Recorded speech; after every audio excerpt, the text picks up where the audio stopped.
Why is the St. Louis Blues' offseason so quiet? Hey, this is Brain Chen. Subscribe to Locked On Blues. You're Locked On Blues, your daily podcast on the St. Louis Blues. Part of the Locked On Podcast Network, your team every day. And welcome back to Locked On Blues. I am your host of Locked On Blues, Haley Taylor Simon, talking to you all things about our St. Louis Blues here on the Locked On Podcast Network, your team every day. Today is June 11th, and the reason why I mentioned the date is because not only are we nearing closer to the draft, but it's also another day without any moves by the Blues. So in today's episode of Locked On Blues, we're going to talk about why I believe that so far this has been a silent offseason, as well as my goals and my realistic expectations for St. Louis. Before we get into today's episode of Locked On Blues, I just want to remind you to hit that subscribe button down below, give a like, even leave a comment on your thoughts as to why you believe that so far this has been a silent off season. One of the big goals for me this off season is to extend Joel Hofer. He's an RFA, and in my opinion, he's going to be somebody that teams are going to go after just because of his ability to dominate in net. However, for the Blues, it would be a dumb mistake to let him go. I think at the end of the day, you have something really special with him learning from Jordan Binnington. And I said this once, and I will say it again. I will say it until I am red in the face that Binnington is one of the most underrated goalies in the NHL. And I truly do mean that. And it's not just because I'm saying it because I'm a Blues fan. It's because it is the reality of basically anybody that has any common sense when it comes to hockey. He is one of the best goalies. And I think if you were to allow Hof to go somewhere else, you're going to be in a situation where that pressure on Jordan Binnington is going to be amplified. And if something happens to him, like an injury or whatnot, he's going to be put in a bad situation. Because it's not that I don't think some of their guys, especially on the Thunderbirds, I could have Colton Ellis. It's not that I don't think that they're good. I think that they're fine. I just don't think they're as strong as Joel Hofer is in that position. And we did see Joel Hofer a little bit more this season. And again, in previous episodes, I did break down his statistics. However, you were seeing growth with him. And to just throw that all away over, in my opinion, an insignificant amount of money is stupid. I think when we value players, we value certain players incorrectly, and we value some players like Justin Folk and Nick Leddy a little bit on a pedestal when they shouldn't be. Joel Hofer has done nothing to have you view him as less than he is. And in my opinion, the silence means a couple things. He wants to explore and to see what else is out there. The Blues want to see what other teams might offer him. Now, again, it's a difficult situation because we don't know, and I don't want to speculate, but part of my podcast is talking to you from one fan to another about, well, what's going on with the Blues. And that is why, for me, I do believe it's in the Blues' best interest to re-sign him. I think that when it comes to this team, there's been things that have not been done correctly. And we know that. I mean, we know how the defense is, first off. So we know that things are not done correctly. We also know about the last minute goals that the Blues give up. That is not done correctly. But what has been done correctly has been an outstanding Joel Hofer backing up Jordan Binnington. And then we go and we see all the typical rumors after the season concludes for the Blues. Oh, or the Blues in a trade Jordan Binnington. This team has interest. This team has interest. It's all of these rumors, but there's no truth to it. And we hear more of that noise than we do about the future of Joel Hofer, which has me a little bit concerned. I appreciate that so many teams have respect, have interest in Jordan Binnington, because it just means that they see what I see in him, which is greatness. He's not perfect, right? However, it's impossible to be perfect. So we have Jordan Binnington instead. What I am not seeing are the rumors about Joel Hofer. I don't know who has interest in him. I don't know if he has interest in leaving. I don't know if it's a money thing. I don't know. And we don't have the answers. And with how the season ended, clearly, I don't think anybody's first thought was, what's Joel Hofer going to do next season, right? What's he going to do this offseason? We all thought, wow, this really sucked. We just got eliminated in a double OT in game 7 after we had the lead for basically the whole entire game, almost the whole game. And then with 1.6 seconds left, the other team ties it. Oh, and we're sad. I know for me, my first thought was not, what's going to happen, Joel Hofer? It was, wow, is this pain going to go a little bit? A little bit. And maybe I should have brought it up then. Maybe I should have taken 5 minutes to talk about the possibility of what's going to happen with Joel Hofer. And I apologize to you if you wanted me to talk about that then. But I was just so fixated on my emotions, on my feelings after a heartbreaking loss in the playoffs that it slipped my mind that this was even a topic that we were going to continuously discuss because made have been out there. There is nothing. And for me, I'm getting this as the days go on because at least the Blues really wanted him and to extend him. They would have done it by now. Why are they waiting? There's this rumor that says like silence is louder than words, depending on the situation, of course. But think this silence just feels like they want to explore. And by they, I mean the Blues and Joel Hofer. I do believe he wants to play in St. Louis. I'm speaking with him numerous times, to even speaking to Jordan Binnington about him numerous times. I do know for a fact that they both like each other and they get along and they like learning from each other because somebody said in one of my episodes, they left a comment. Again, thank you for the comment. Any engagement I love because this means you and I are just having a conversation.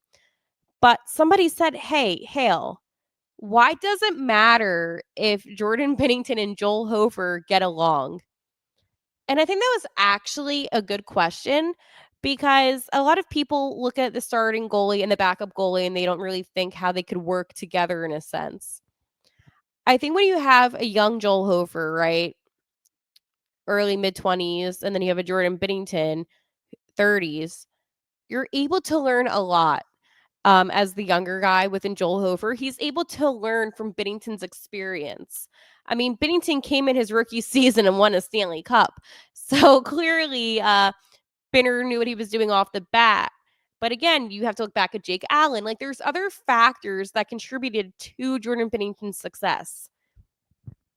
For Jordan Binnington to be able to teach your backup, your prodigy, whatever you want to call it, I'm sure it's very fulfilling and it gives him some maybe new excitement. So, yes, I do think it matters. It's better than them hating each other. And So that's that. But again, I just don't understand necessarily why people are so anti for learning from Bennington. I honestly, it actually just works out that they work together.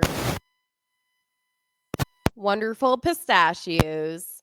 Looking for a snack that's both delicious and nutritious? Crack into a good source of protein with Wonderful Pistachios is one of the highest protein nuts. Each 1 ounce serving has 6 grams of protein, giving you over 10% of your daily value.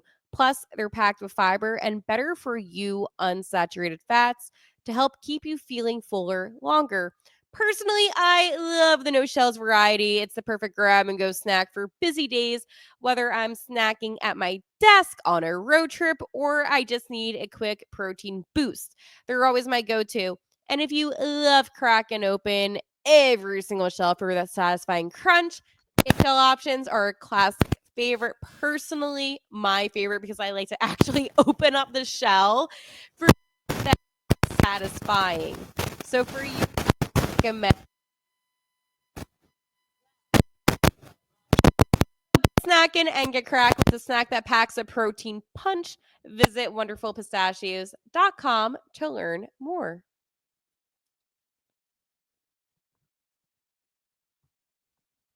While we were talking about the goalies, I did bring up a couple of players within Justin Folk and Nick Leddy. Now, I found it very interesting that when Doug Armstrong spoke to the media after the season concluded, again, heartbreaking way to the season ending. We get it. We've been there. We've talked about it. We're sad. I feel sad. Um, he didn't really mention those guys. And to me, that just leads me to believe that they're done.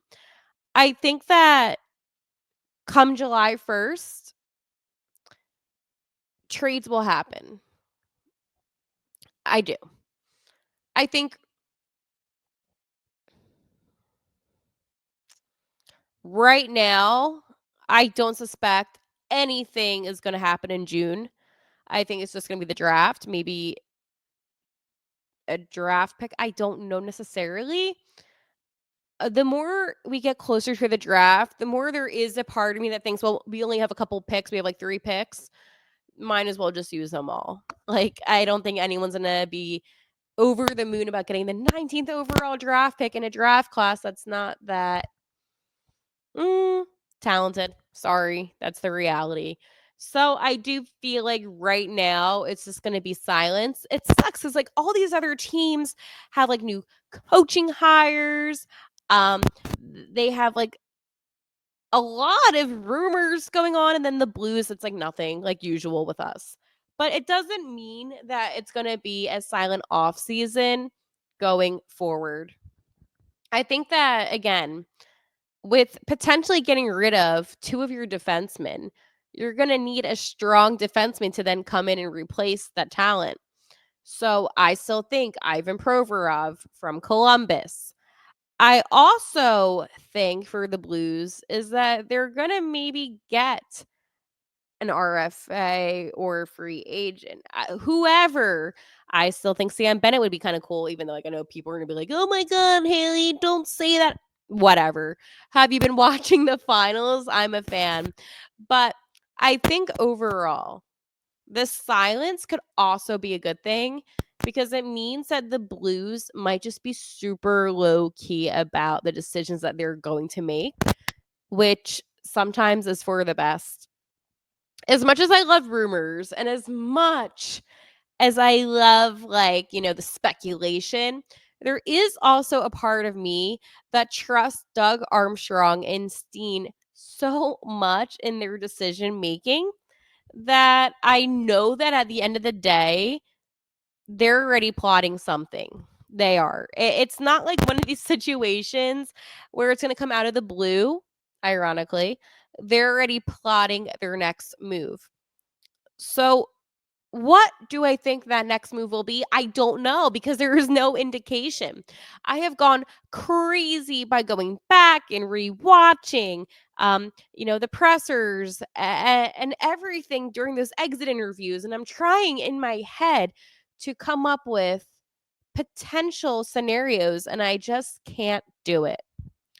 I don't think Bushi's going to be traded away. Like, I don't think Robert Thomas is, Shenner, Neighbors. Again, like there are certain players that by what they said, it just gives me the indication that they know they'll be back. But at the same time, anything can happen. And that is why I do believe that this off season is silent now, but it might be the most chaotic off season we have seen for the Blues in a long time.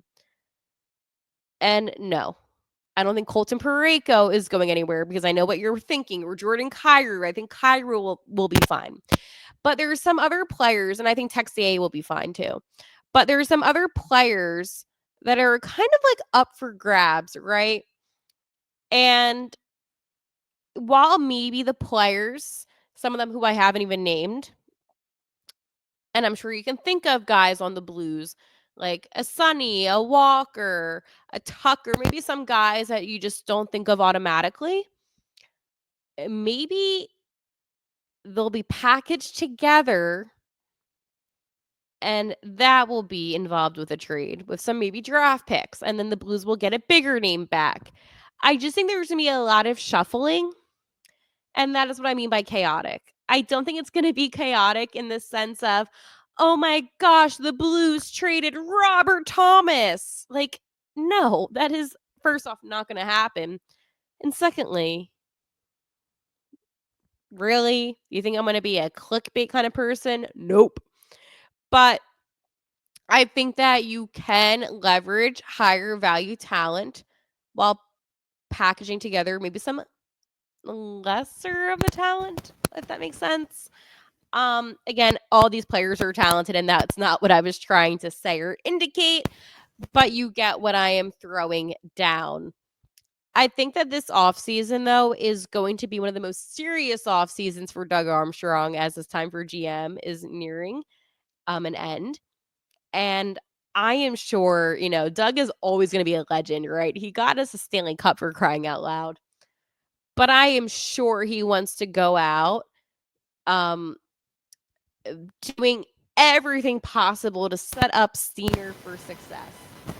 And I think that is something that is so commendable and respectable about Doug Armstrong is that he truly cares so much about the success of the Blues after his time as general manager. The Blues, I mean, we're a resilient team. We've been through a lot. I mean, you think about all the coaching changes between Berube and Bannister, and now we have Monty and Jim Montgomery. He is going to really develop these younger players. He really is. And I feel confident in saying that. One of the things about Coach Montgomery is his systems. And this is something that a lot of players gave him credit for and that they were able to really develop and learn under him. A player saying that as such was Robert Thomas. And I think when you see the success of certain players, especially the players that have higher talent on the team, commend their new head coach on their systems and how things are done. It gives you excitement about the future because, in my opinion, Robert Thomas blows my mind every season. I just feel like he gets better and better. And I'm like, when is he going to stop? And I don't want him to stop. But I'm like, when is he going to stop getting better? And he just doesn't because he is so coachable. And the St. Louis team that I saw in the playoffs was a very coachable team. I mean, they made adjustments. And while, I look back maybe at game 2 especially, and I'm like, ooh, what were you doing? I can say that they dominated games 3 and 4 at home. And I know they did in 6 as well, but I'm just saying, like, coming out of being down by 2 games and then dominating is pretty impressive. So for me personally, I just see next season as a stepping stone. Let's get to round 2, right? They almost did. I just don't want nothing to be done this offseason. And I think that's a lot of concern, not just from me, but just from Blues fans in general that I see on social media. Like, I just don't think this team can afford to stay the same. I don't think this team can afford to not make any improvements. I think at the end of the day, this is a team that is almost on the verge of something spectacular. I mean, with the season that they had, especially the first half of the season, the fact that they were able to like break a franchise record with their win streak is insane. Insane. I just worry sometimes about the silence. I worry about the lack of rumors. I worry maybe things are not going to always pan out. And then I think about it.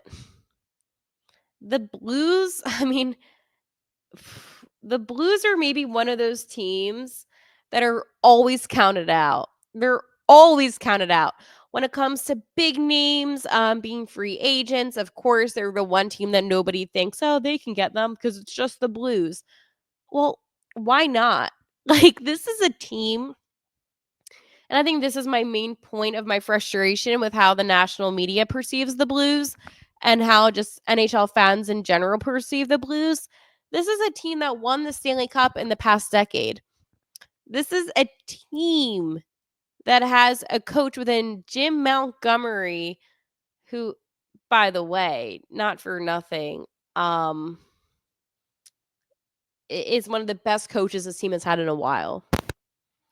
This is a team that has players like a Jordan Binnington, who was on the Four Nations face-off and helped Team Canada win, having a superstar in Robert Thomas, 30-plus goals in 3 consecutive seasons for Jordan Kyrou. This is a team that is special. A team that is resilient. And people will say time and time again, it's just the Blues. It's just the St. Louis Blues.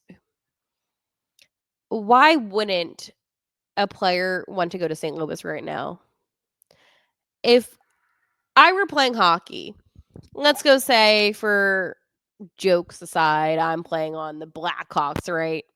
And my contract that's coming to an end, and I'm looking at teams, right? The season's almost over. I'm looking at teams. Do I want to go to Anaheim right now? No. Do I want to go to Nashville? No. Do I want to go to St. Louis, who has a chance of being really successful next season? Yes. Yes, I do. So, for what it's worth, if I were playing in the NHL, I would want to be a St. Louis Blue, but you know. Anyways, make sure to like and subscribe to Locked on Blues. I have new episodes every single day. Oh, isn't it the off season? Yes, it is.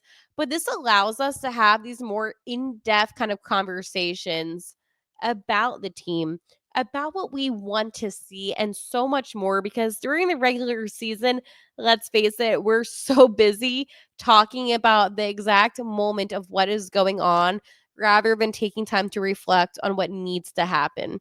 So, with that being said, I will talk to you tomorrow. And like always, let's go Blues.